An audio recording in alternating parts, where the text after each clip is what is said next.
24 तारीख को मैं माननीय प्रधानमंत्री जी ने सभी राज्यों के मुख्यमंत्रियों की बैठक बुलाई है और मैं पत्र लिखकर भी जो तुर्की से सेब, हिमाचल के सेब बागवानों को से परेशानी होती है, सस्ता सेब बेच दिया जाता है।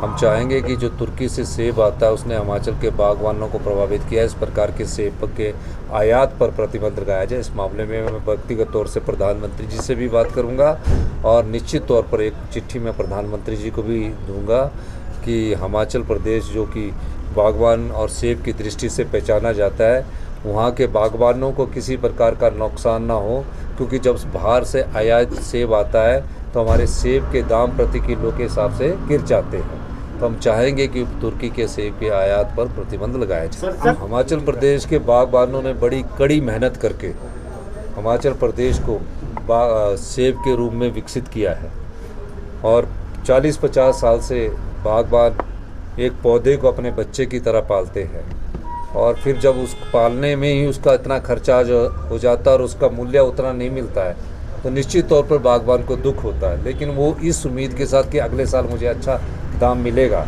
लेकिन पिछले कुछ समय से तुर्की से जो आयात सेब है उसने हिमाचल प्रदेश के बागवानों पर चोट लगाई है, जम्मू कश्मीर के बागवानों पर भी चोट लगी है और जो अमेरिका से भी आयात सेब है उसने भी कुछ तरह किसी न किसी तरह से हिमाचल प्रदेश के बागवानों ने उनको नुकसान पहुंचाया है।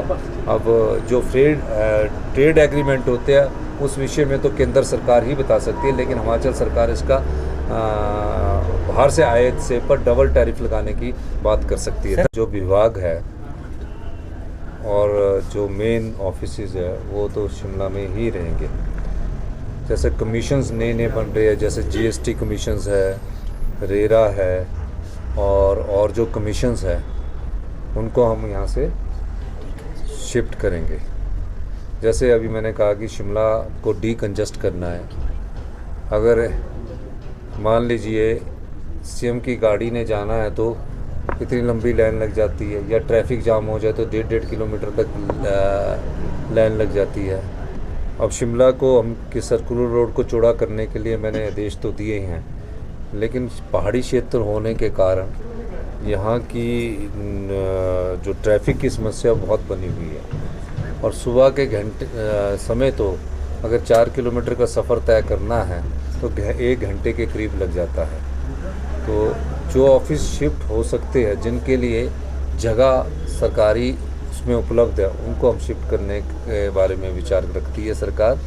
लेकिन उन जिन ऑफिस को भी शिफ्ट किया जाएगा, जैसे कि वन विभाग का, वाइल्ड लाइफ का ऑफिस शिफ्ट किया है, क्योंकि सबसे बड़ा पौंग डैम का जो सेंचुरी एरिया है वो रामसेर साइट जो वर्ल्ड नोन साइट है, उसकी वाइल्ड लाइफ के विंग की जरूरत धर्मशाला थी, तो उस विंग को हमने शिफ्ट किया है। लेकिन उनके जो कर्मचारी है वन विभाग के, कोई महिला कर्मचारी है यहाँ लगा है, उससे ऑप्शन लेंगे। अगर वो शिमला रहना चाहती है तो शिमला ही रहने दिया जाएगा, क्योंकि उनके परिवार के बच्चे पढ़ रहे होंगे या कोई पढ़ाई कर रहा होगा, कोई यहीं रहना चाहता होगा, तो उनको शिफ्ट नहीं किया जाएगा। और जो अधिकारी है, बड़े अधिकारी, उनको शिफ्ट किया जाएगा। इस दृष्टि से भी हमारी सरकार सोच रही है। और जहाँ जहाँ ऑफिसेज़ की बिल्डिंगें बनी हैं, पिछली भारतीय जनता पार्टी की सरकार 1000 करोड़ की बिल्डिंगें बनाकर चली गई थी। 1000 करोड़ की बिल्डिंगें खाली पड़ी है।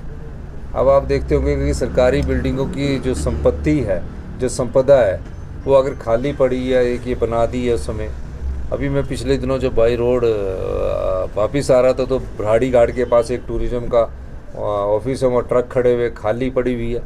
तो ऐसी संपदा जो खाली पड़ी है, जिसमें करोड़ों रुपया खर्च कर दिया है, उसमें अगर धर्मशाला और मंडी में कहीं जगह होगी तो ऐसे ऑफिस शिफ्ट किए जाएंगे।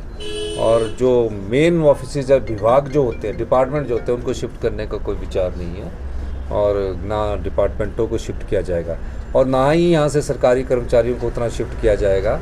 उनकी जगह दूसरे कर्मचारियों की नियुक्ति की जाएगी जो ऑफिस शिफ्ट होंगे, और जो कर्मचारी यहाँ रहना चाहते हैं वहाँ यहाँ रहेंगे। मैं सभी अपने देश के पर्यटकों से और देश के नागरिकों से कहना चाहूँगा कि जो भी हिमाचल प्रदेश घूमने आना चाहते हैं और यहाँ की साफ़ वायु का आनंद उठाना चाहते हैं, स्वच्छ वातावरण का आनंद उठाना चाहते हैं, हिमाचल प्रदेश में कोई ऐसी बात नहीं है।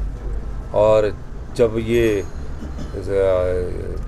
वार भी हो रही थी उस समय भी हिमाचल में बहुत अधिक टूरिस्ट था, लेकिन आज भी हिमाचल सबसे शांति प्रिय प्रदेश है और हिमाचल में मैं सभी जो टूरिस्ट आना चाहते हैं उनका स्वागत है। हिमाचल उनके स्वागत के लिए खड़ा है और हिमाचल में किसी प्रकार की अनहोनी की घटना ना तो वार के समय हुई है ना भविष्य में होने की संभावना है।